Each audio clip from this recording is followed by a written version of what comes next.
The kiss happened at exactly 6:47 p.m. on a Friday evening, right outside the glass-fronted lobby of Hale Meridian Technologies in Scottsdale, Arizona. Loretta Hayes was standing on the sidewalk, car keys in her hand, laptop bag over her shoulder, minding her own business. She had just finished a 10-hour shift. Her feet were tired. Her brain was fried from staring at data models all day. All she wanted was to drive home, take a shower, heat up leftover pasta, and fall asleep watching something mindless on her phone. That is not what happened. Because John Whitfield was leaning against her car. He was wearing a slim-fit navy blazer, fresh haircut, cologne she could smell from 20 feet away. He looked good and he knew it. He always knew it. That was half the problem. Loretta stopped walking the moment she saw him. Her stomach dropped, not from attraction, from exhaustion, the emotional kind. The kind that comes from dealing with a man who cannot take no for an answer. "John," she said flatly, "what are you doing here?" He pushed off her car and walked toward her with his hands up like he was approaching a wild animal. "Just hear me out. 5 minutes. That is all I am asking." "I have heard you out, multiple times. We are done." "Loretta, come on. You moved to a whole new city without telling me. You changed your number. You blocked me on everything. Do you not think that is a little extreme?" "I think it is exactly the right amount of extreme for a man who cheated on me twice." John winced. He always winced when she brought that up, like the truth was something physically painful to him. "I made mistakes, I know that, but I have been working on myself. I started therapy. I am reading books. I am not the same man I was 6 months ago." Loretta looked at him, really looked at him. He was handsome. He had always been handsome. Tall, brown skin, perfect teeth, the kind of smile that made women in restaurants turn their heads. She had loved that face once. She had trusted that face. And that face had lied to her over and over again until she did not recognize herself in the mirror anymore. "Good for you," she said.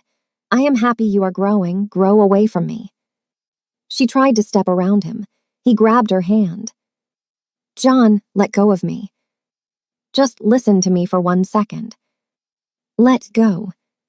He did not let go. Instead, he pulled her toward him and kissed her. Hard, fast. His lips pressed against hers before she could react. It lasted maybe 2 seconds. Maybe 3, long enough. Loretta shoved him backward with both hands. He stumbled. She wiped her mouth with the back of her hand, her eyes blazing. "Do not ever touch me again," she said. Her voice was low and controlled, but her hands were shaking. "I swear to God, John, if you show up here again, if you come near my job, if you come near my apartment, I will file a restraining order so fast your therapist will need a therapist." John opened his mouth to respond, but something in her face stopped him. He had pushed too far, and even he knew it. He held up his hands, took a step back, and said nothing. Loretta got in her car, slammed the door, and pulled out of the parking lot without looking back. She did not cry. She was past crying over John Whitfield. But she was so focused on getting away from him that she never thought to look up. If she had, she would have seen a figure standing at the floor-to-ceiling window on the top floor of Hale Meridian Technologies. A man in a dark suit, phone forgotten in his hand, jaw clenched so tight the muscles in his neck were visible from across the room. Seojin Park had seen everything. He had not meant to. He had been on a call with a supplier in Busan when movement outside the building caught his eye. He had glanced down and seen Loretta. He always noticed Loretta, even when he told himself he was not looking, and then he saw the man. Tall, confident, leaning against her car like he belonged there. Seojin had watched the conversation he could not hear. He watched the body language. He watched the man grab her hand. He watched the kiss. His grip on the phone tightened until the case cracked. Then he watched Loretta shove the man away. He watched her wipe her mouth. He watched her get in her car and leave. And something inside his chest shifted, not softened, not warmed, but shifted like a lock turning. like a door opening that was supposed to stay shut. Seo-jin set his phone down on his desk. He pressed his knuckles into the dark wood surface and stood there for a full minute, breathing slowly, deliberately, the way he breathed when he was forcing himself not to react. Then he picked up his phone and called Kwan. Kwan answered on the first ring. He always answered on the first ring. "The woman who just left the building," Seo-jin said. His voice was calm, dangerously calm. The kind of calm that Kwan had learned over 15 years to be very, very careful around. "The man who was with her in the parking lot. I want to know who he is. Everything. By morning." There was a pause. Kwan was not stupid. He knew exactly which woman Seo-jin was talking about. He had noticed the way Seo-jin's gaze lingered on the junior data strategist from the 15th floor. He had noticed the way Seo-jin always seemed to know when she was in the building and when she was not. Kwan had been waiting for this moment for months. He had hoped it would never come. "The woman from the 15th floor," Kwan asked carefully. Seo-jin did not answer. He just hung up. Kwan closed his eyes and muttered something in Korean that roughly translated to, "Here we go." 15 floors below, Loretta was already on the highway, gripping her steering wheel, replaying the encounter in her head. She was angry at John for showing up. She was angry at herself for not seeing it coming. She was angry that after 6 months of distance, 6 months of rebuilding, 6 months of becoming the version of herself she actually liked, he could still make her feel small just by standing too close. She turned up the radio and drove home. She had no idea that the most powerful man in her building had just watched her kiss another man. She had no idea that he had been quietly, silently, obsessively aware of her for months. And she had absolutely no idea that by Monday morning, everything about her life was going to change. Now let me ask you something. Have you ever watched someone you cared about with someone else, and it just cracked something inside you that you could not explain? If that hit you somewhere real, go ahead and smash that like button right now. And if you are not subscribed yet, what are you even doing? Hit subscribe, because this story is about to go places you are not ready for. Trust me. Monday morning, 8:15 a.m. Loretta walked through the lobby of Hale Meridian Technologies with her head high and her coffee in her hand. Oat milk, 1 sugar. The same order she had gotten every morning for the past 8 months since she started working here. She was wearing a fitted camel blazer over a cream turtleneck, gold hoop earrings, and her natural coils pulled into a low twist-out that framed her face perfectly. Minimal makeup. Just enough to look polished without looking like she tried too hard. The security guard at the front desk, a man named Raymond who had worked in the building for 12 years, looked up as she passed and lost his train of thought mid-sentence. He had been talking to the delivery guy about football. He completely forgot what he was saying. This was not unusual. People looked at Loretta. They always had. She had the kind of beauty that was not loud or flashy. It was structural. Deep brown skin that caught light like it was made for it. Full lips. Cheekbones that looked sculpted. Large, dark eyes that made people feel like she could see right through them. She was not tall, maybe 5'6", but she carried herself like she was 6 feet. Shoulders back, chin up, every step deliberate. People in the office talked about her. Not in a malicious way. More in a confused way, like they could not figure out why a woman who looked like that was sitting quietly at a desk on the 15th floor running data models, instead of walking a runway somewhere in New York. Loretta did not care what people thought about her appearance. She had learned a long time ago that being beautiful did not protect you from anything. It did not stop your father from walking out. It did not stop your boyfriend from cheating. It did not pay your student loans or fill your refrigerator. Hard work did that. Focus did that. And Loretta had both in excess. She grew up in Cleveland, Ohio, East Side. Her mother, Denise, had raised Loretta and her younger sister, Monique, alone after their father left when Loretta was 9. No warning, no note, just an empty closet and a missing car one Tuesday morning. Denise worked 2 jobs, receptionist during the day. hospital janitor at night, and still managed to make sure her girls did their homework, ate real food, and understood that no one was coming to save them. They had to save themselves. Loretta took that lesson and ran with it. She graduated top of her class in high school, got a full scholarship to Ohio State, majored in data analytics, and graduated with honors. She worked at a consulting firm in Cleveland for 2 years after college before landing the job at Hale Meridian 8 months ago. The move to Scottsdale was supposed to be a fresh start, away from Cleveland, away from the version of herself that tolerated being treated less than she deserved, away from John Whitfield and every single thing he represented. John had not been a bad boyfriend in the obvious ways. He did not yell. He did not throw things. He was charming and attentive and knew exactly what to say to make her feel like the only woman in the world. But he also cheated on her twice, once with a coworker, once with a woman he met at a bar, and both times, when Loretta found out, he turned it around on her. Made her feel like she was overreacting. Made her feel like her anger was the problem, not his betrayal. He would apologize with flowers and planned speeches that sounded rehearsed because they were. And twice, she stayed. She hated herself for staying, but she did. The third time, she did not stay. She packed her things, moved to Arizona, changed her number, and blocked him on every platform she could think of. She thought that was the end. Friday night proved it was not. She sat down at her desk on the 15th floor, put on her headphones, and opened her laptop. She was not going to think about John. She was going to think about the Kessler Brandt account, which was due for a full strategic review by Wednesday. Meanwhile, 14 floors above her, Seo-Jin Park was sitting at his desk, reading a file that Kwan had placed there at 7:00 a.m. The file was on John Whitfield, 29 years old, real estate agent based in Phoenix, licensed for 3 years, mediocre sales record. 2 previous girlfriends had filed informal complaints about controlling behavior, nothing criminal, nothing that resulted in charges, but a pattern that was clear if you knew what to look for.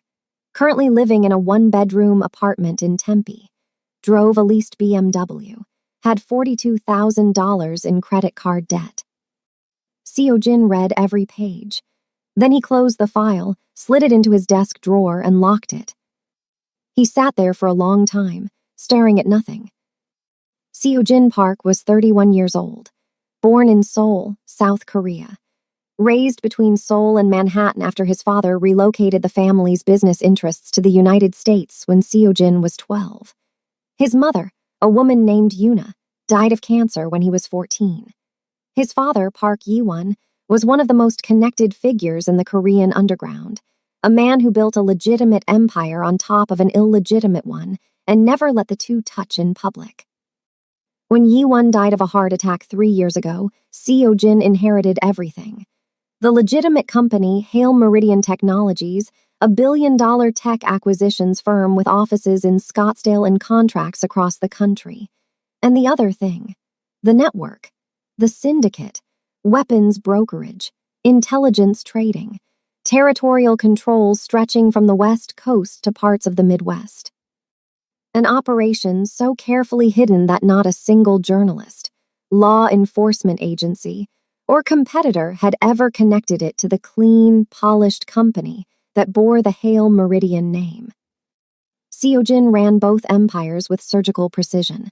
He was quiet, controlled, and deliberate. He never raised his voice. He never made threats he did not intend to follow through on. He never drank more than 1 glass of anything. He exercised at 5:00 a.m. every morning. He read for 1 hour every night before bed. He wore dark, perfectly tailored suits that fit him like a second skin. He was lean, sharp-featured, with dark eyes that gave away nothing, and a jawline that could cut glass. Women noticed him. He did not notice them back. He had trained himself not to. Attachment was a vulnerability. His father had taught him that. His mother's death had confirmed it. The people you love become the weapons others use against you. And then Loretta Hayes walked into his building 8 months ago. and every rule he had built his life around started to crack. He first noticed her in the lobby during her first week. She was waiting for the elevator, holding a coffee, reading something on her phone. She was wearing a simple black dress and flats, nothing expensive, nothing flashy, and she was the most striking woman he had ever seen in his life. Not because of any single feature, because of the way she stood. Like she had already fought every fight that mattered and won, and she was just waiting for the next one. He memorized her face in 3 seconds and spent the next 8 months pretending he had not. He learned her name from the company directory. He learned her schedule from the building's access logs. He learned that she stayed late on Wednesdays, that she took the stairs instead of the elevator when the wait was longer than 2 minutes, that she brought her lunch from home most days but ordered from the Thai place across the street on Fridays. He never spoke to her. He never introduced himself. He kept his distance because he knew what he was, and he knew that a woman like Loretta Hayes did not belong anywhere near his world. But on Friday night, standing at his window, watching another man put his mouth on hers, something inside Seo-jin broke free from the cage he had built around it, and he could not put it back. At 10:30 a.m. on Monday morning, Seo-jin did something he had never done before. He left his office on the top floor, took the elevator down to the 15th floor, and walked through the data strategy department. The reaction was immediate. People froze. Conversations stopped. Keyboards went silent. Seo-jin Park did not visit individual floors. He was the CEO. He existed in a different atmosphere. Seeing him walk through their department was like seeing a shark swim through a koi pond. Loretta had her headphones on. She was deep in a spreadsheet. She did not notice the silence around her. She did not notice the man in the dark suit walking between the rows of desks with his hands in his pockets, his posture straight, his eyes scanning the room with the calm precision of someone who was used to surveying territory. When she finally looked up, Seo-jin was standing 6 feet from her desk, looking directly at her. Their eyes met. He held her gaze for 3 full seconds. 3 seconds does not sound like a long time. It is an eternity when the most powerful man in your building is staring at you without blinking. "You are the strategist on the Kessler Brand account," he said. Loretta pulled her headphones down. "Yes, sir." He nodded once. His expression did not change. "Good work on the Q3 projections." Then he turned and walked away, back through the department, back to the elevator, back to the top floor. Loretta's coworker Priya rolled her chair over so fast she almost crashed into Loretta's desk. "Did Seo-jin Park just come down here and compliment you? He has never been on this floor. In the entire time I have worked here. Not once." Loretta shrugged. He probably reviewed the report and had a comment. "Loretta, the man has department heads for that. He does not walk 14 floors to tell a junior strategist good job. That is not how any of this works." Loretta waved her off and put her headphones back on. But her heart was beating faster than it should have been, and she did not know why. She told herself it was just the surprise, just the unexpectedness of it. That was all. That evening, she walked to her car in the parking garage. It was 7:00 p.m. The garage was mostly empty. Her footsteps echoed on the concrete. There was a white envelope tucked under her windshield wiper.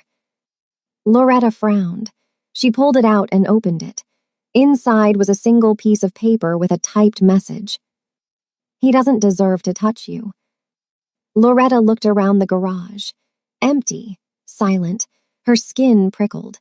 She got in her car, locked the doors immediately, and sat there for a full minute, reading the note over and over. She assumed it was John, some kind of manipulative guilt trip, something to keep her off balance. She pulled out her phone and texted him, "Stay away from me or I am filing a restraining order. I mean it." John replied 15 minutes later with a string of confused question marks. "What are you talking about? I haven't done anything. I went home Friday night and I've been here all weekend." Loretta stared at his response. She did not believe him, but something about the note felt different from John's style. John was emotional and sloppy. This note was clean, precise, clinical. She drove home, locked every lock on her apartment door, and sat on her couch staring at the note until midnight. She did not sleep well. What she did not know, what she had no way of knowing, was that the note was not from John, and it was not from Seo-jin either. It was from someone else entirely, someone inside the building, someone who had been watching both of them. Over the next 2 weeks, Seo-jin began engineering reasons to be near Loretta. He started with the Kessler Brandt account.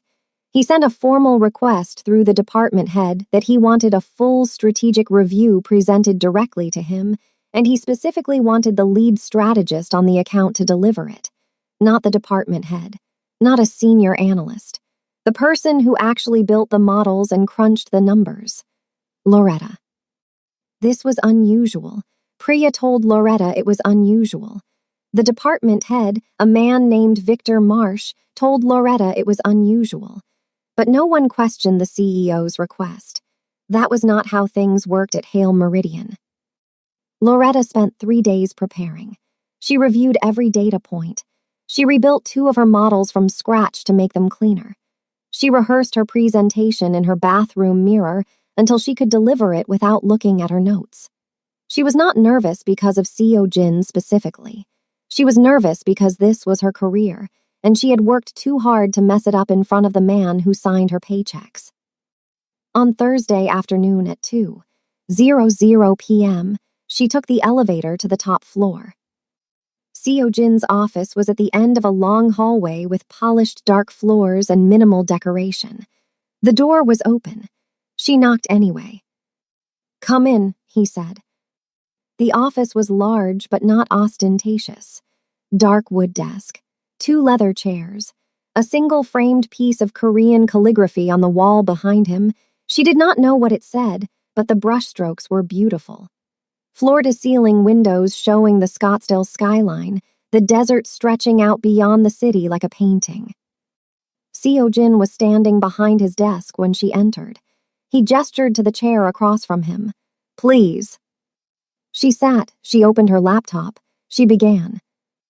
For the next 40 minutes, Loretta walked him through every aspect of the Kessler Brandt strategic review: market positioning, competitive analysis, revenue projections, risk assessments. She was thorough, precise, and confident. She did not stumble. She did not ramble. She presented like someone who knew her material cold and respected his time enough not to waste it. Seo-jin listened without interrupting. Not once. He sat perfectly still in his chair, his hands folded on the desk in front of him, his dark eyes tracking her face as she spoke. When she gestured to emphasize a point, his gaze followed her hands. When she paused to let a data point land, he held the silence instead of filling it. Kwan was standing near the door, arms crossed, observing. He had known Seo-jin since they were 17, since the early days in Manhattan, since Seo-jin's father was still alive, since before the empire, before the suits, before all of it. He had seen Seo-jin negotiate with arms dealers without blinking. He had seen Seo-jin face down threats from rival organizations with the emotional range of a stone wall. He had never seen Seo-jin look at anyone the way he was looking at Loretta Hayes right now. When the presentation was finished, Seo-jin was quiet for a moment. Then he said, "That is the most thorough strategic analysis I have seen from anyone in this company in 2 years." Loretta felt heat rise to her cheeks, but kept her expression professional. "Thank you, sir. I want you to lead a new project, a direct report role, the Wellington Cross acquisition. You would report to me personally on the strategic framework." Loretta's hands stilled on her laptop. A direct report role to the CEO, for a junior strategist who had been at the company for less than a year. This was not a normal career progression. This was a catapult. She hesitated, not because she doubted her ability, because something about being that close to Seo-jin made her feel like she was stepping into a spotlight she had not turned on. There was something in the way he looked at her, not predatory, not inappropriate, but focused. Intensely focused. Like she was the only thing in the room that mattered, and he was trying very hard not to let her know it. "I would be honored," she said. He nodded. "Quan will send you the preliminary files." She stood, he stood. Their eyes met again, and for a brief moment the professional distance between them felt paper-thin. Then she nodded, gathered her things, and left. When the door closed behind her, Quan did not move. He waited. He knew Seojin would speak first. Seojin sat back down and stared at the closed door. "Don't," he said. "I did not say anything," Quan replied. "You were about to." Quan uncrossed his arms. "She is smart, she is capable, and you are in trouble. She is an employee. She is a problem, for you specifically, and you just created a reason to see her every week." Seojin did not respond. Quan took that as confirmation of everything he already knew and left the office without another word. 2 days later, the second anonymous note appeared. This time, it was not on Loretta's car. It was slipped under her apartment door. Loretta found it when she came home from the gym on Saturday afternoon. Same white envelope, same typed message, different words. "You are being watched, and not by who you think." Loretta stood in her doorway holding the note, and for the first time, she felt genuinely afraid. This was not John. John did not know where she lived. She had moved to Scottsdale without telling him her new address. She had been careful. She had been deliberate. There was no way he could have found her apartment. Which meant someone else was leaving these notes. Someone who knew where she lived. Someone who had been inside her building, walked down her hallway, and stood at her door. She called her sister Monique in Cleveland. Monique picked up on the second ring. "Someone is leaving me notes," Loretta said. She explained everything, the first note on her car, the second one under her door, the messages. Monique's voice went sharp immediately. "Call the police, right now." "And tell them what? Someone left me 2 typed notes. They are going to tell me it is not a crime."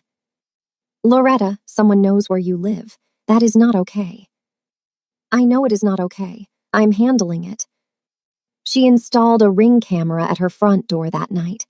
She also started locking her windows, even though she was on the 3rd floor.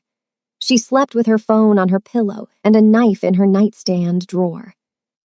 At work, the dynamic between Loretta and Seojin shifted during their weekly project meetings.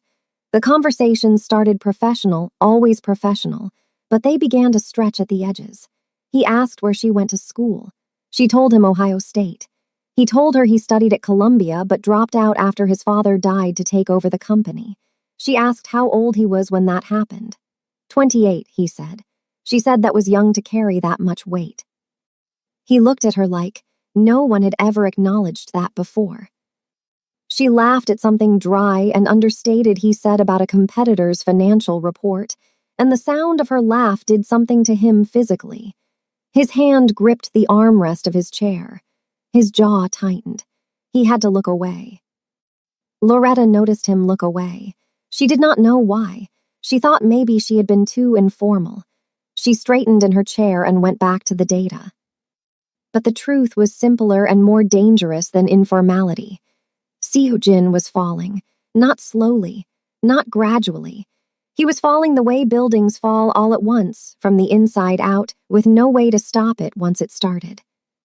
And he knew it, and he knew it was the most dangerous thing that had ever happened to him, not because Loretta was a threat, because Loretta was a vulnerability.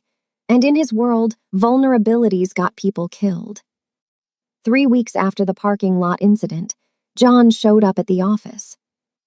He walked into the Hale Meridian lobby at 11:00 a.m. on a Tuesday, wearing a charcoal suit and carrying a bouquet of white roses.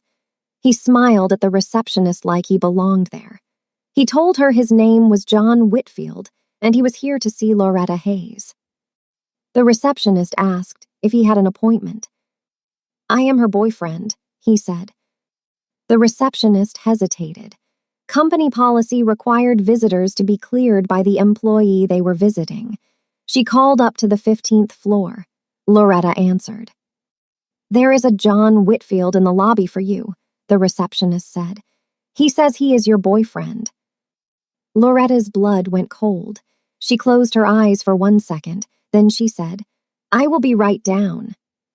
She took the elevator to the lobby. When the doors opened, and she saw John standing there with those roses, and that smile, the expression on her face could have frozen steel. She walked straight past him and out the front door. He followed. She stopped on the sidewalk, 10 feet from the entrance, and turned to face him. "You need to leave," she said. Her voice was low and tight. "Right now." "Loretta, I just want to talk. I brought you flowers. Can we just—" "You told the receptionist you are my boyfriend. You are not my boyfriend. You are a man I broke up with 6 months ago who cannot take a hint, take a direct statement, or take a restraining order threat seriously. I am not trying to cause problems. I just miss you. That is not a crime. Showing up at my workplace uninvited is close enough. John, this is my career. This is the thing I built from scratch. You do not get to walk in here and jeopardize it because you are lonely." John's expression shifted. The charm dimmed. Something harder appeared underneath it. "You are being dramatic. I drove 40 minutes to bring you flowers and you are treating me like a stalker. If you show up one more time, I will not be treating you like anything. My lawyer will." John stepped closer. He reached for her arm. "Loretta, do not touch me." He grabbed her arm anyway. Not hard, not violently, but firmly enough that she could not pull away without making a scene. What neither of them knew was that the lobby had a full array of high-definition security cameras. The feeds ran to a bank of monitors in Kwan's office on the top floor, and Seojin was standing directly behind Kwan's chair, watching every frame. He had seen John enter the building. He had watched him speak to the receptionist. He had watched Loretta come down in the elevator, her face tight with anger. And now he was watching John grab Loretta's arm on the sidewalk. Seojin's expression did not change. His body did not move. But Kwan, who was sitting 2 feet in front of him, felt the temperature in the room drop. "Building security," Seojin said. "Remove him from the premises. If he returns, he does not get past the parking lot entrance." Kwan made the call. 30 seconds later, 2 uniformed security guards walked through the lobby doors and approached John on the sidewalk. "Sir, you are not authorized to be on this property. We are going to have to ask you to leave." John let go of Loretta's arm. He looked at the guards, then back at Loretta. "You called security on me." "I did not call anyone," Loretta said, and she meant it. She had no idea who sent them. The guards escorted John to his car. He went, but not quietly. He threw the roses in a trash can on the way. He looked back at Loretta one more time, a look that was half heartbreak, half resentment, and then he drove away. Loretta stood on the sidewalk for a moment, her arm still warm where he had grabbed it. She was embarrassed, frustrated, exhausted in a way that sleep could not fix. She went back inside, took the elevator to the 15th floor, and put her head on her desk. Priya brought her tea without asking and did not say a word. At 3:00 p.m., Loretta's desk phone rang. It was Seojin's assistant. The CEO wanted to see her. She took the elevator up, expecting a conversation about the Wellington Cross project.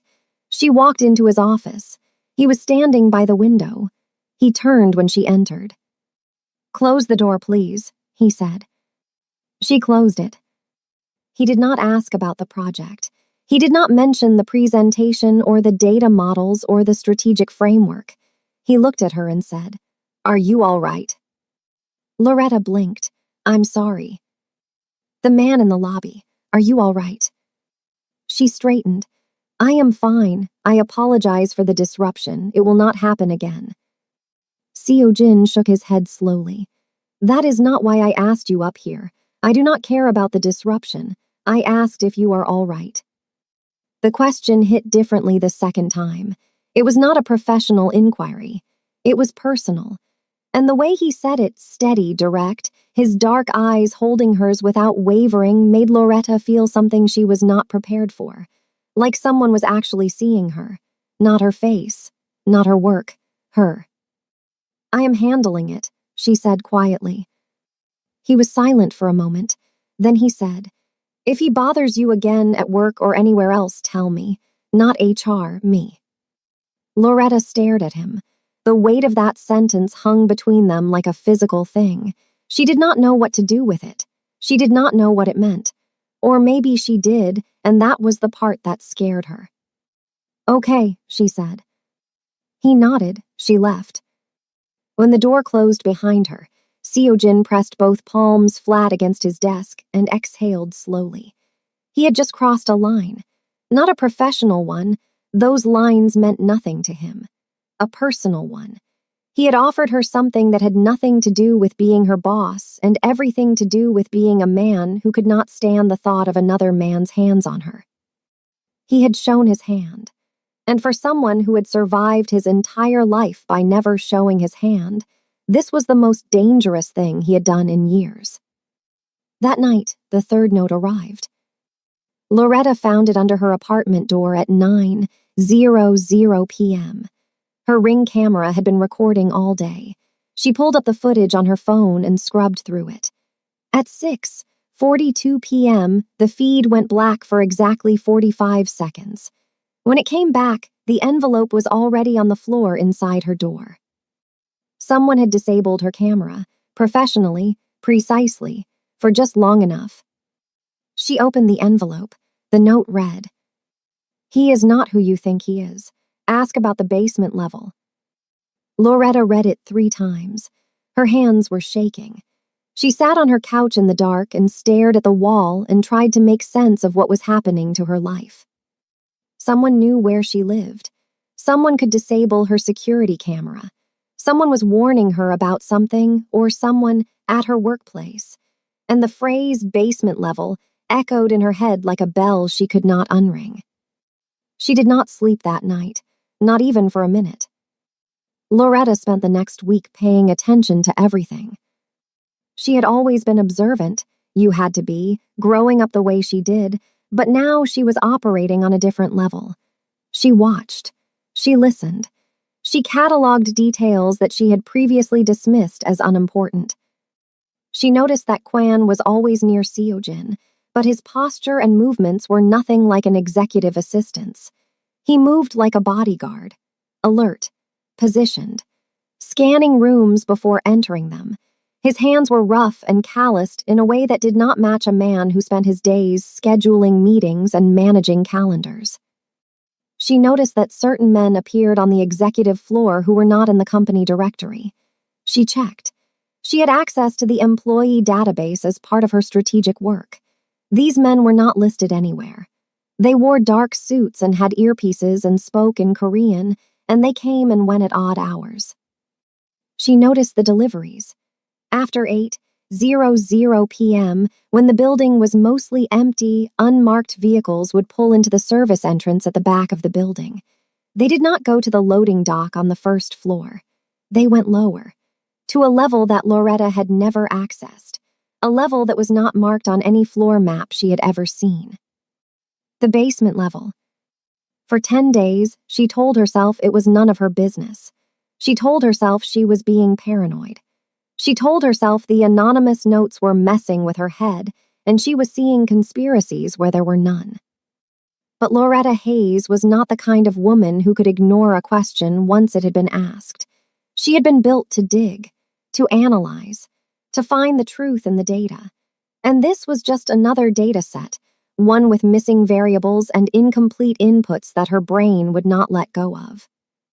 On a Thursday evening, she stayed late at the office. She told Priya she wanted to finish a report. When the 15th floor emptied out at 7:00 p.m., she waited another hour. At 8:15 p.m., she took the service stairwell down. Past the lobby, past the parking garage, down to the sub-basement level. The door at the bottom of the stairs required a key card.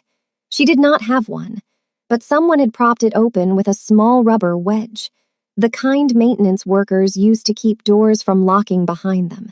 Either someone was careless or someone wanted her to get in. In hindsight, she should have considered the second possibility more carefully. She slipped through. The hallway beyond the door was stark. White walls, bright fluorescent lighting, no signage, no windows. Her heels clicked on polished concrete and the sound felt obscenely loud in the silence. The hallway opened into a large room, and what Loretta saw stopped her in her tracks. It was not a storage room. It was not a maintenance area. It was a fully operational command center. Banks of monitors lined one wall, showing live surveillance feeds from locations she did not recognize: buildings, intersections, parking lots, warehouses in different cities. A table in the center held maps with colored markers and annotations in Korean. Phone banks along the far wall, two of which were currently manned by men in plain clothes speaking rapid Korean into headsets. Crates stacked against the back wall, unmarked, sealed with industrial tape. Loretta's blood went cold. She did not fully understand what she was looking at. She did not know the specifics, but she understood enough. She understood that this was not part of a tech acquisitions company. She understood that Hale Meridian Technologies, the clean, legitimate, award-winning firm that had recruited her with a competitive salary and stock options, was sitting on top of something that was none of those things. She backed away slowly. She did not run. She did not make a sound. She reached the hallway, pushed through the propped-open door, and started up the stairwell. She made it half a flight before she collided with someone coming down. Quan. He was standing on the landing above her, arms at his sides, his expression completely unreadable. He looked at her. Then he looked at the sub-basement door below her. Then he looked at her again. "You are on the wrong floor, Miss Hayes," he said quietly. Loretta forced her breathing to stay even. "I got turned around. I was looking for the parking garage." Quan studied her face for a long moment. Whatever he saw there, he did not challenge it. He simply said, "The elevators are more reliable. I will walk you." He escorted her up the stairs and through the lobby in complete silence. He held the front door open for her. She stepped outside into the warm Scottsdale night, and her knees almost buckled. She made it to her car. She drove home with her hands gripping the steering wheel so tightly that her fingers were numb by the time she pulled into her parking space. She sat in her apartment and stared at the wall and connected every dot she had been collecting for weeks. The anonymous notes, the warnings. "He is not who you think he is.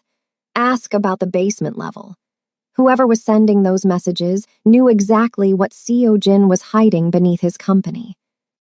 And now Loretta knew too. She thought about calling the police. She thought about calling the FBI. She thought about packing a bag, driving to the airport, and getting on the first flight back to Cleveland. But she did not do any of those things, because something held her in place. Something she could not name yet. Something that had to do with the way Seo Jin looked at her when he asked if she was all right, and the way he said, "Tell me," not HR, me, and the way his hand gripped his armrest when she laughed. She was afraid, but she was not running, not yet. At 10:00 p.m. in his office on the top floor, Seo Jin's phone buzzed. Quan's name on the screen. She went to the lower level, Quan said. She saw the operations room. Seo Jin was silent for so long that Quan checked to make sure the call was still connected. Then Seo Jin asked, very quietly, "How much did she see?" Quan paused. "Enough." The silence that followed was the loudest thing either of them had ever heard. Seo Jin did not sleep that night. He paced his penthouse in Paradise Valley, 5,000 square feet of glass and concrete and cold modern furniture, surrounded by the dark desert hills, a house that felt more like a fortress than a home.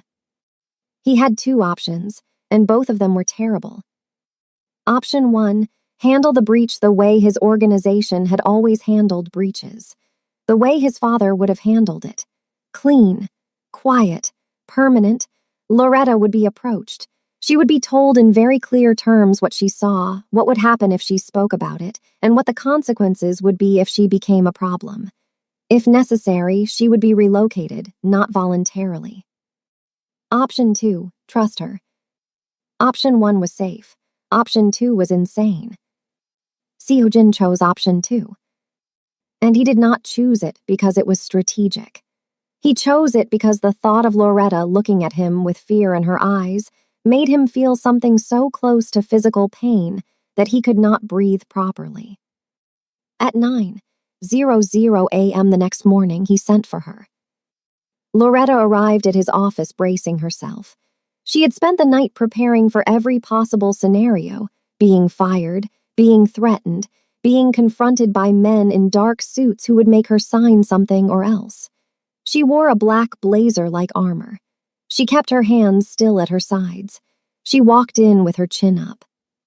Seojin was sitting behind his desk. The blinds were closed. The door was shut. Kwan was nowhere in sight. "Sit down," Seojin said, not unkindly, but not gently either. She sat. He looked at her for a long moment, and then he said something she was not expecting. "Ask me what you want to ask me." Loretta held his gaze. Her heart was hammering, but her voice was steady. "What is in the sub-basement?" And Seojin told her. Not everything, but enough. He told her that Hale Meridian Technologies was real. The tech acquisitions, the consulting contracts, the data analytics division, all of it generated legitimate revenue. The company was not a shell. It was not a fake. It was a functioning, profitable business that employed hundreds of people and served real clients. But beneath that surface, Seojin controlled a network that his father had built over 30 years. An inherited syndicate operation that dealt in weapons brokerage, intelligence trading, and territorial control across the West Coast. It reached into San Jose, into Seattle, into parts of Las Vegas and Denver. It was not a street gang. It was not chaotic or flashy. It was an organization run with the precision of a Fortune 500 company, because that is exactly what Seojin had modeled it after. He told her there were lines he did not cross. He did not deal in narcotics. He did not traffic human beings. He did not target civilians. He had a code, inherited from his father, refined by his own principles, and he enforced it absolutely. But he was not a good man, not by any legal definition, and he was not going to pretend otherwise. When he finished, the room was very quiet. Loretta sat perfectly still for nearly a full minute. Then she asked, "Why are you telling me this? You could have just made me disappear." Seojin looked at her, and for the first time since she had known him, something in his expression shifted. The mask slipped, not completely, just enough for her to see what was underneath, not a CEO, not a syndicate boss, not a calculated man in a dark suit, just a person, tired, alone, carrying something so heavy that it had reshaped his entire skeleton. "Because I would rather lose everything I have built," he said, "than hurt you, and I need you to know that before you decide what you want to do next." Loretta's breath caught in her chest. This was not a romantic confession. It was something deeper, an admission that she had power over him, that in a world built entirely on control, she was the one thing he could not control. And instead of eliminating that vulnerability, he was sitting across from her with his hands open, telling her the truth. She did not run. She did not cry. She sat with it. She let the weight of it settle into her bones.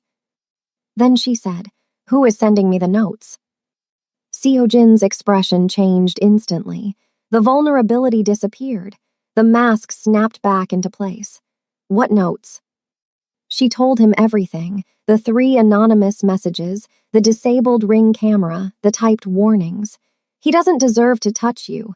You are being watched. Ask about the basement level." Seojin's jaw tightened with every sentence. By the time she finished, his hands were flat on the desk, pressing down so hard that his knuckles were white. He had not known about the notes. He had not authorized them. He had not sent them.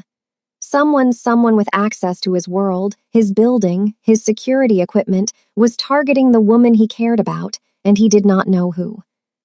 "This is no longer about you and me," he said, his voice flat with cold focus. "Someone inside my operation is using you to get to me. They led you to the sub-basement. They wanted you to find it.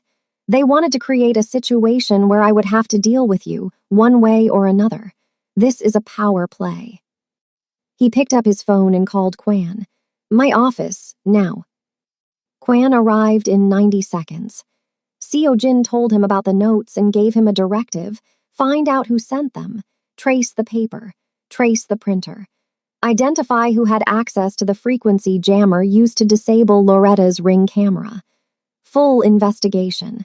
No one is exempt from suspicion. He also insisted that Loretta accept a security detail. One person, plainclothes, discreet, someone who would shadow her commute and monitor her building. Loretta resisted. "I did not sign up for this. I do not want someone following me." Seo-jin leaned forward. "The person sending those notes wanted you to find the operations room. They engineered the entire thing. That means they are using you as a tool to destabilize me. And if they are using you, then you are already in danger whether you accept my help or not." She stared at him. She hated that his logic was airtight.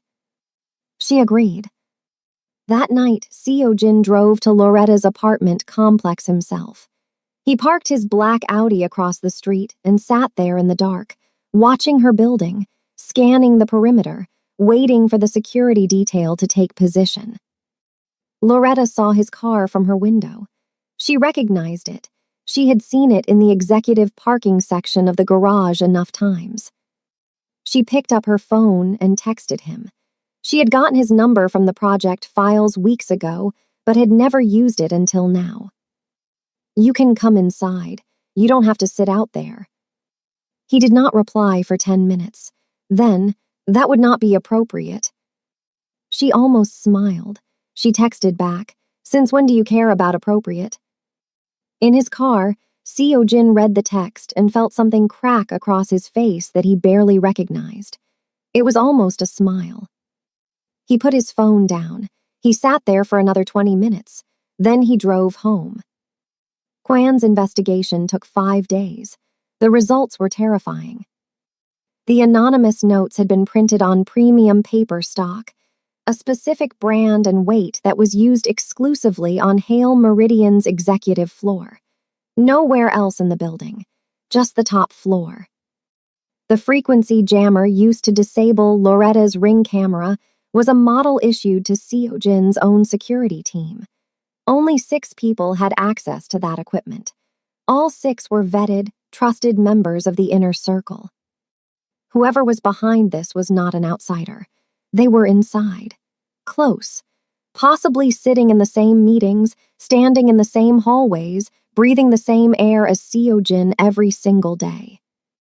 Kwan presented his findings in Seo-jin's office behind a locked door. He narrowed the suspects to 3. The first was D-ho, a lieutenant in the organization who had served under Seo-jin's father for over a decade. D-ho had never been comfortable with Seo-jin's leadership. He thought Seo-jin was too careful, too corporate, too American. He wanted the operation to be more aggressive, more traditional, more like the old ways.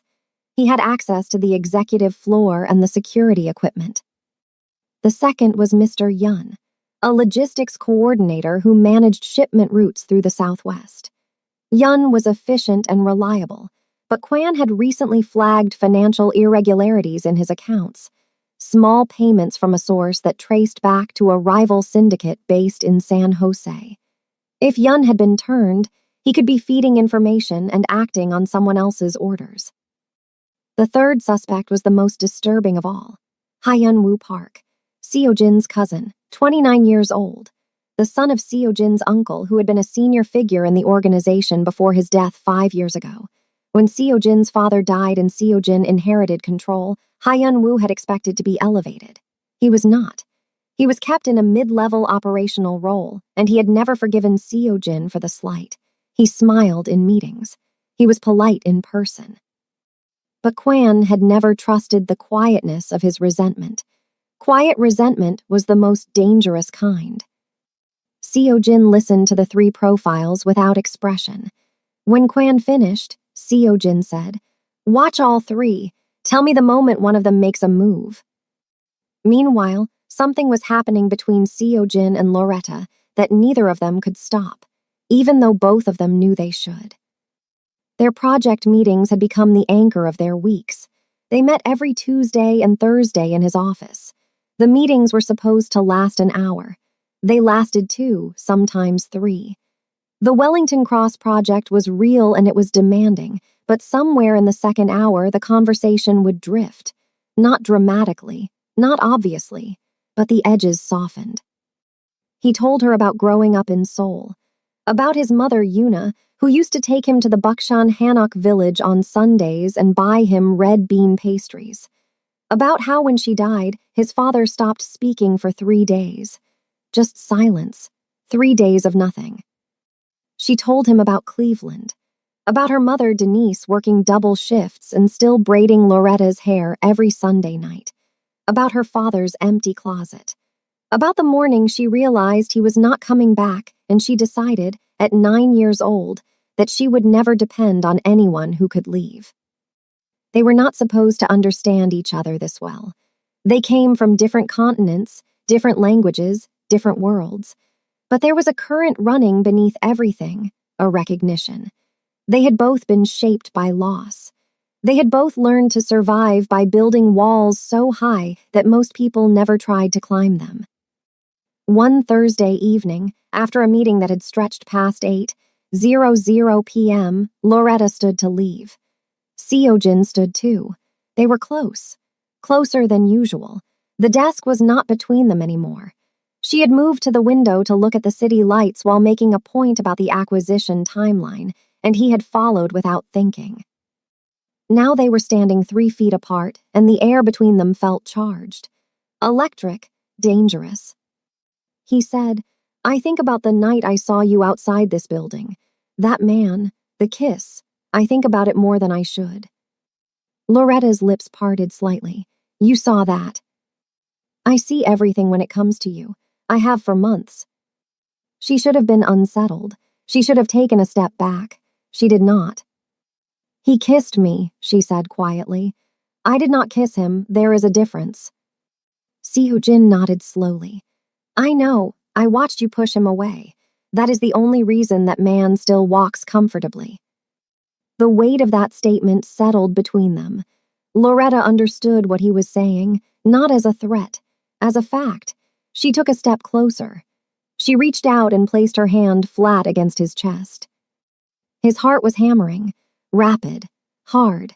She could feel it through his shirt, through the fabric, through the armor he wore every single day. This man, this controlled, composed, unshakable man, had a heart that was racing because she was touching him. "You do not owe me, Seo-jin," she said. "I know. But you can have me, if you ask." He looked down at her hand on his chest. Then he looked at her face. Something passed behind his eyes, want, restraint, and a war between the two that he was barely winning. He took her hand from his chest, lifted it to his mouth, and pressed his lips to her knuckles. Softly, deliberately, like she was something sacred that he was terrified of breaking. "Not until I know you are safe," he said. "I will not pull you into my chaos until I have cleaned it." He let go of her hand. She left his office that night feeling something she had never felt before, wanted by someone powerful enough to take whatever he wanted, who was choosing to wait because he respected her enough to protect her first. But the chaos was not waiting for him to clean it. The chapter ends with Hyun-woo sitting in a parked car outside Loretta's apartment, watching her lights turn on through the third-floor window. He was alone. His phone was in his hand. He made a call. He spoke in Korean. The words translated. "She is the weakness. We move this week." He hung up. He started the car. He drove into the Arizona night. 3 days later, on a Saturday morning, Loretta was taken. She left a coffee shop in Old Town Scottsdale at 9:15 a.m. She had gone out for oat milk lattes and a blueberry scone, a small weekend ritual she had started since moving to Arizona. Something normal, something peaceful, something that reminded her that her life was still hers, even if it had become unrecognizable in the past few weeks. The plainclothes security detail assigned to her, a woman named Jihai who had been with Seojin's organization for 6 years, was 30 seconds behind. The coffee shop had 2 exits. Loretta used the side door out of habit because it was closer to where she parked. Jihai had expected her to use the front door. By the time Jihai adjusted, 30 seconds had passed. 30 seconds was all it took. A black Suburban with tinted windows pulled up to the curb as Loretta stepped onto the sidewalk. 2 men got out. They were fast and professional. One grabbed her from behind, pinning her arms. The other pressed a cloth dampened with something sweet and chemical over her mouth. Loretta fought. She thrashed and kicked and tried to scream, but the cloth muffled everything, and within 4 seconds her body went slack. They put her in the back of the Suburban. The doors closed. The vehicle pulled away from the curb and merged into traffic. 8 seconds, start to finish. Jihai came around the corner just in time to see the Suburban's taillights disappearing down Goldwater Boulevard. She sprinted to her own vehicle, grabbed her phone, and called Kwan. Kwan answered on the first ring. "They took her," Jihai said. Kwan was already moving. He crossed the hall to Seojin's penthouse. Seojin was in the kitchen, drinking coffee, reading a briefing on his tablet. A normal Saturday morning. The last normal moment he would have for a long time. Kwan said 2 words. "They took her." The coffee mug in Seojin's hand did not break. He set it down very carefully on the counter. Precisely. Deliberately. His face did not change. His breathing did not change. But something in his eyes went dark in a way Kwan had only seen twice before in 15 years, and both of those times ended with people losing everything they had. "Where?" Seojin said. Kwan relayed the details. Old Town Scottsdale, side exit of the coffee shop, black Suburban. Jihai had caught a partial plate. Kwan's team was already running it through their network, not police databases, not DMV records, but the shadow network that Seojin's organization maintained across the Southwest. Surveillance contacts, street-level informants, traffic camera access in Scottsdale, Tempe, Phoenix, and Mesa. Within 45 minutes, they had a hit. The Suburban's plate matched a vehicle registered to a shell company called Desert Line Logistics. Kwan ran the shell company through 3 layers of corporate filings. The company was registered in Nevada. The registered agent was a law firm in Reno. The law firm's client list included, buried 4 levels deep in a web of subsidiaries and trusts, a name, Park Hyunwoo. Seojin stared at the screen. His cousin's name glowed in the blue light of the monitor. "Where is the vehicle now?" he asked. Kwan pulled up a traffic camera feed from South Mesa. The Suburban had been tracked to an industrial district, a cluster of warehouses and manufacturing buildings near the intersection of Baseline Road and Sawsalmon. One of the warehouses was registered to another Desert Line Logistics subsidiary. Seojin stood up. 6 men, armed, Kwan drives. Kwan nodded. He made the calls. 20 minutes later, 3 black vehicles left Seojin's compound in Paradise Valley and drove south toward Mesa. Seojin sat in the front passenger seat of the lead vehicle. He did not speak. He did not check his phone. He stared straight ahead with the focus of a man who had reduced his entire universe to a single point: get her back. They arrived at the warehouse at 10:47 a.m. The building was beige concrete, windowless, surrounded by a chain-link fence with no security guard and no cameras. The Suburban was parked around back. Seojin got out of the car first. He was not carrying a weapon. He walked to the warehouse entrance, a heavy steel door, unlocked, and pushed it open.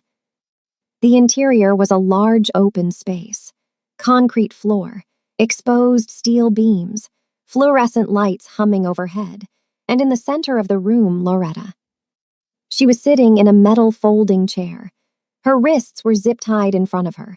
Her blazer was torn at the shoulder. A bruise was forming on her left cheekbone where she had been struck for fighting back. Her hair was loose, her twist out undone from the struggle. Her eyes were wide, but she was not crying. She was not screaming. She was furious. When Loretta saw Seojin walk through that door, something in her face shifted. Not gradually, instantly, from fury to relief, from fear to something that looked a lot like trust.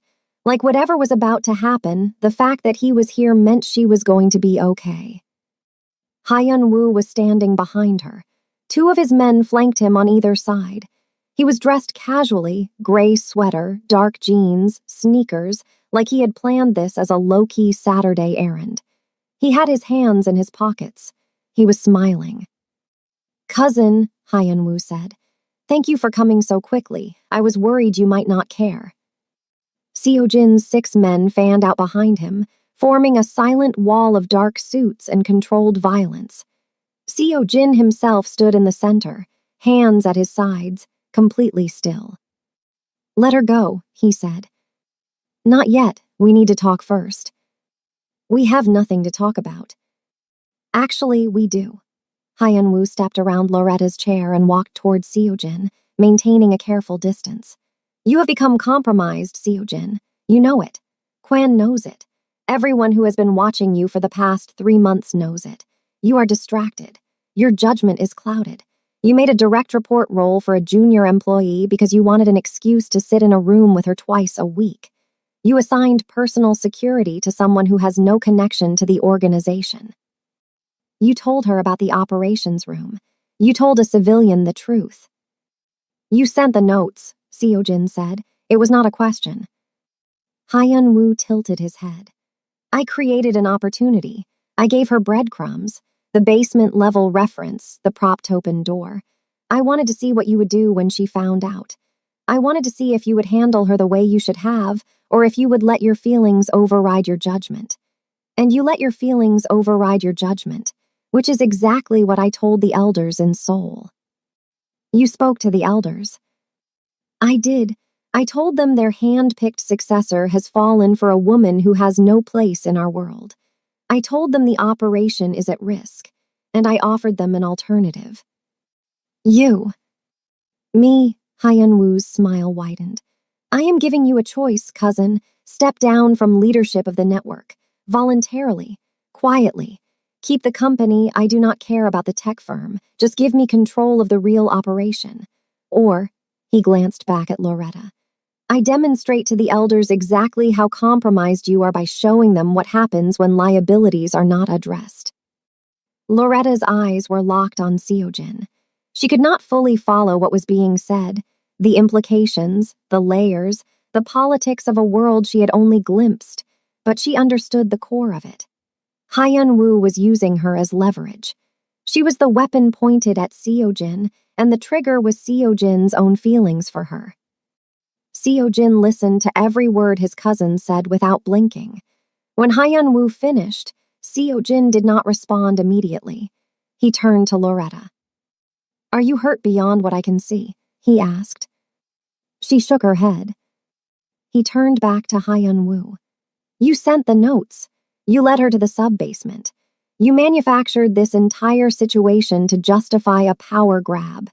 You compromised the organization's security, exposed an operative facility to a civilian, and kidnapped an innocent person, all to position yourself as the responsible alternative to me." Hyun-woo shrugged. "I did what was necessary." Seojin nodded. Then he said very calmly, "Kwan." Kwan stepped forward and placed a tablet on a crate near the center of the room. The screen was lit. On it was a live video call showing 3 older Korean men sitting in a room with dark wood paneling and low lighting. Their faces were stern, lined with age and authority. These were the syndicate elders in Seoul, the 3 men whose approval Hyun-woo claimed to have.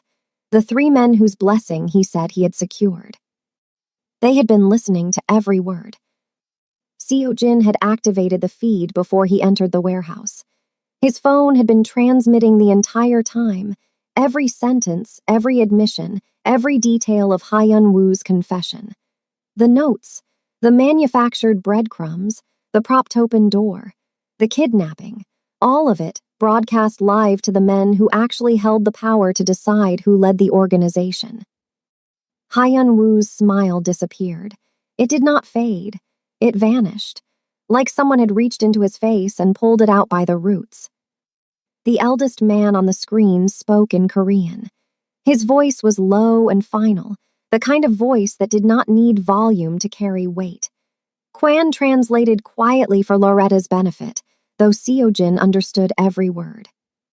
Hyun-woo, you told us the operation was at risk because of Seo-jin's judgment. You did not tell us that you created the risk yourself. You manipulated a civilian. You exposed a secure facility. You kidnapped a woman to stage a confrontation. This is not leadership. This is desperation. The second elder spoke. You are relieved of all rank within the organization, effective immediately. You will return to Seoul within 48 hours. Your assets within the U.S. operation are frozen. If you resist these terms, the consequences will not be a conversation. Hyun-woo's 2 men looked at each other. Then they looked at the screen. Then they stepped away from Hyun-woo, putting clear distance between themselves and a man who had just become radioactive. They knew it was over. Everyone in the room knew it was over. Hyun-woo stood alone in the center of the warehouse, his face drained of color, his hands trembling at his sides. He looked at Seo-jin with something that was not anger anymore. It was recognition. The recognition that he had been outmaneuvered completely, and that his cousin had not needed to raise his voice or his hand to do it. Seo-jin did not look at him. He walked past Hyun-woo without a word, crossed the concrete floor, and knelt in front of Loretta. He pulled a knife from his pocket and cut the zip ties from her wrists. The plastic fell to the floor. He cupped her face gently with both hands and looked at the bruise forming on her cheekbone. His thumbs brushed her skin. His hands were shaking. It was the first time in the entire story, the first time in years, maybe in his entire adult life, that Seo-jin Park's hands shook. I am sorry, he said. His voice was quiet and raw. This is my fault. Loretta grabbed the front of his shirt with both fists and pulled him close. She pressed her forehead against his. She could feel his breath on her face. She could feel his pulse through the fabric under her hands. Get me out of here, she whispered. He helped her to her feet. He took off his jacket and draped it over her shoulders. She leaned into him, and he put his arm around her, and they walked out of the warehouse together into the bright Arizona sun. In the car, Loretta was silent for a long time. She stared out the window at the desert landscape passing by, the dust and scrub and wide open sky. Seo-jin sat beside her. He did not touch her. He did not speak. He waited. Finally, without looking at him, she said, You came for me. Seo-jin stared straight ahead. I will always come for you. That is not a promise. That is just what is true. Loretta turned her head. She looked at his profile, the sharp jaw, the tense line of his mouth, the way his hands were still trembling slightly where they rested on his knees. She leaned her head against his shoulder and closed her eyes. For the first time in her entire life, Loretta Hayes felt completely, dangerously, illogically safe. 6 weeks later, Hyun-woo was gone, sent back to Seoul on a private flight 46 hours after the warehouse confrontation. His rank was stripped. His accounts were frozen. His name was removed from every operational document in the U.S. network. He was alive but powerless, which for a man like Hyun-woo was a punishment worse than anything physical. The anonymous notes stopped the day he left. The threat was neutralized. Seo-jin restructured everything.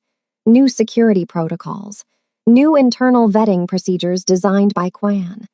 The sub-basement operations room was dismantled and relocated to an off-site facility outside the city, a location known only to Seo Jin, Quan, and 2 senior operatives.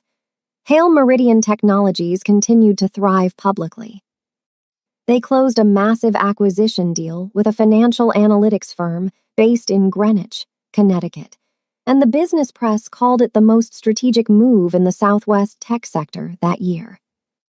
Dee Ho, the disgruntled lieutenant, was reassigned to a role with less access and more oversight. Mr. Yun, the logistics coordinator with the suspicious payments, was quietly removed from the organization after Quan confirmed he had been feeding information to the San Jose rival. He was not harmed. He was simply cut off, bank access revoked, contacts severed, identity scrubbed from every internal system. He ceased to exist in Seo Jin's world, and that was enough. Loretta had a decision to make. She knew what Seo Jin was. She had seen his world from the inside, the surveillance feeds, the crates, the men in dark suits, the power plays and betrayals. She had been kidnapped because of him. She had a bruise on her cheekbone that took 2 weeks to fade because of him. She could walk away. She could take her career, her talent, her intelligence, and her peace and go build a life somewhere safe with someone normal. No one would blame her. She did not walk away. But she did not just accept everything either. Loretta Hayes was not that woman. She had never been that woman. She sat across from Seo Jin in his office on a Wednesday afternoon, not as an employee this time, but as something else, something they were still figuring out, and she laid out her terms. "If we are going to be something," she said, "I need 3 things." Seo Jin leaned back in his chair. "Tell me." 1, honesty, even when it is ugly, even when you think it will scare me. You do not get to decide what I can handle. I decide that. He nodded. 2, my life stays mine. My career, my friendships, my identity. I am not a satellite orbiting your world. I have my own gravity. I would not want it any other way. 3, she paused. This one mattered the most. You work toward making the other side of your life smaller, not bigger. I am not asking you to become a saint overnight. I am asking you to become better, slowly, intentionally, because I am not building a future with someone who is moving in the wrong direction. Seo Jin was quiet for a long time. He looked at her, really looked at her, and something in his expression softened. Not weakened, softened, like a door opening in a room that had been locked for years. "Agreed," he said, "all 3. She studied his face. "You mean that?" "I have never meant anything more." Their first real date was not at a fancy restaurant in Paradise Valley. It was not at a rooftop bar with a view of the city. It was at a small, family-owned Korean restaurant in a strip mall in Chandler, Arizona. The kind of place with plastic-covered menus, fluorescent lights, and mismatched chairs. The kind of place that did not look like anything special from the outside, but served the best kimchi jjigae in the entire state. The elderly owner, a woman named Mrs. Cho, recognized Seo Jin the moment he walked in. She came out from behind the counter, grabbed his face with both hands, and called him by a childhood nickname that Loretta could not pronounce but immediately loved. Mrs. Cho pinched his cheek and scolded him in Korean for not visiting in 3 months. Loretta laughed so hard, she nearly choked on her water. She had never seen him like this, without the armor, without the calculated stillness. He was just a man sitting in a plastic chair, eating soup, being fussed over by an old woman who had known him since he was a teenager. He looked younger, lighter, almost shy. He caught her staring and raised an eyebrow. "What?" "Nothing," she said, grinning. "I just did not know you had a cheek-pinching grandma." "She is not my grandmother." "She pinched your cheek. She is your grandmother now."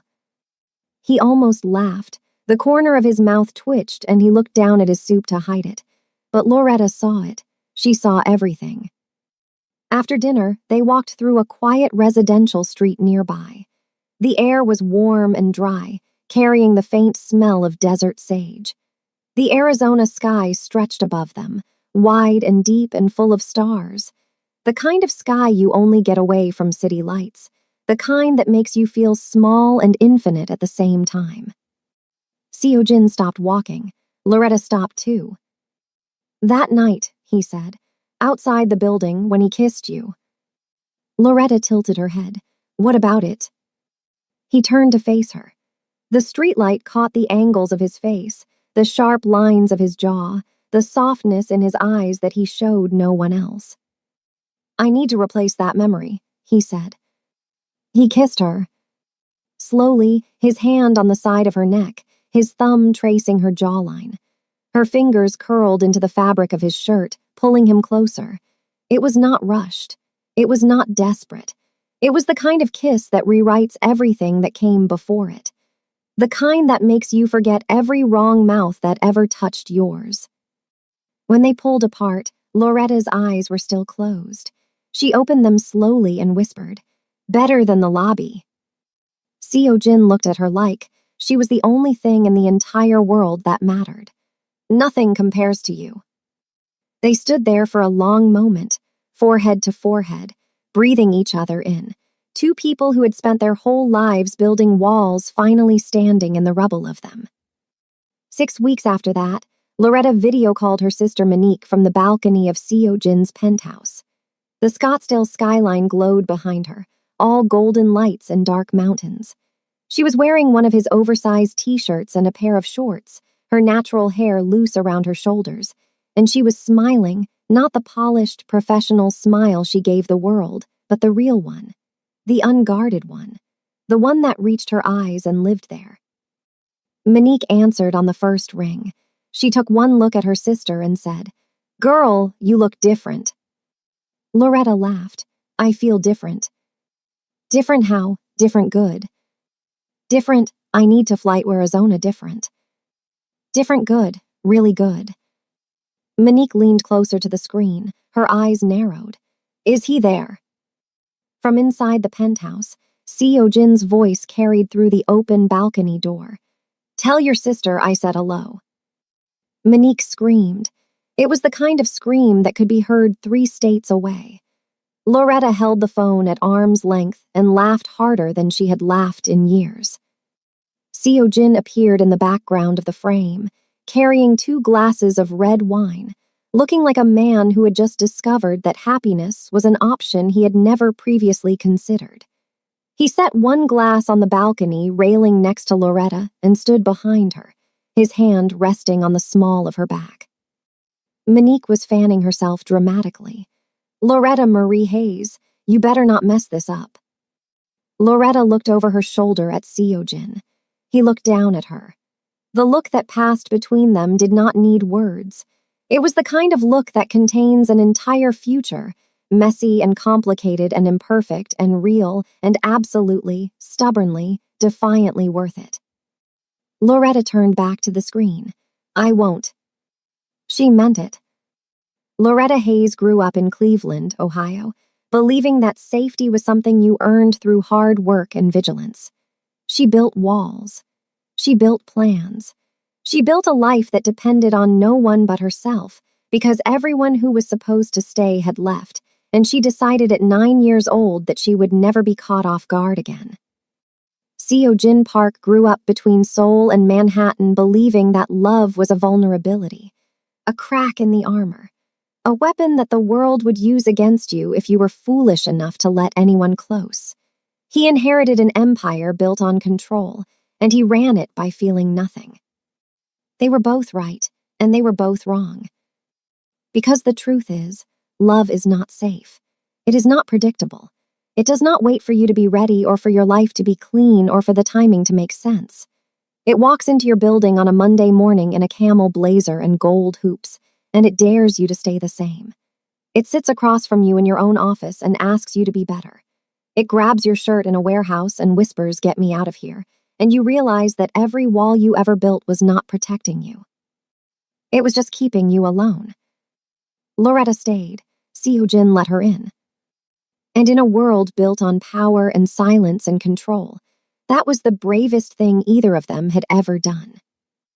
Now, if this story made you feel something real, if you were rooting for Loretta and Seojin from the very first chapter, drop a comment right now and tell me what moment got you. Was it when he watched her from that window? When he said, "Tell me, not HR"? When his hands were shaking as he cut those zip ties? Or was it that kiss under the Arizona stars? Tell me. I want to know. And if you are still sitting here without liking this video and subscribing to this channel, honestly, you are hurting my feelings at this point. Hit that button. I will see you in the next one. John.